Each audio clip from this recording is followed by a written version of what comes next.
కాబట్టి వీటన్నిటి విషయంలోన ఈ యొక్క కాంగ్రెస్ గవర్నమెంటు ప్రజలకి ఈరోజు అట్టడుగునున్నటువంటి వర్గాలు ఏవైతే ఉన్నాయో వాటికి ఇంత కూడు సన్నబియ్యం అనేది ఒకప్పుడు పేదవాడికి సన్నబియ్యం అంటే తెలిసేది కాదు.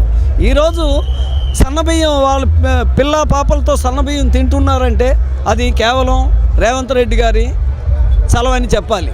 ఒకప్పుడు స్త్రీలు ఎక్కడికైనా తీర్థయాత్రలు వెళ్ళాలన్నా ఎక్కడికి వెళ్ళాలన్నా అయ్యో పేదవాళ్ళకి డబ్బులు లేక ఏదో మా కొమరన్న మల్లన్న టెంపుల్కో శ్రీశైలం టెంపుల్కో మరొక టెంపుల్కో ఇక్కడ పుణ్యక్షేత్రాలకు వెళ్ళాలంటే ఎంతో కష్టమయ్యేది. అటువంటిది స్త్రీలు ఈరోజు ఉచిత బస్సు సౌకర్యం కల్పించిన ద్వారా ఎంతో సంతోషంగా వెళ్తున్నారు.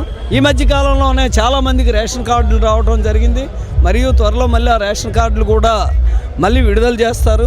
ఈ ప్రస్తుత ఈ గవర్నమెంట్ కొనసాగించినట్లయితే తెలంగాణ రాష్ట్రం మరీ ముందుకు వెళ్ళి ఈ జీడిపిని ఈ యొక్క రాష్ట్ర స్థాయిలో ఉన్నటువంటి ప్రతి దాన్ని అభివృద్ధి చేస్తూ ముందుకు వెళ్తుందని ఈ సందర్భంగా నేను తెలియజేస్తున్నాను.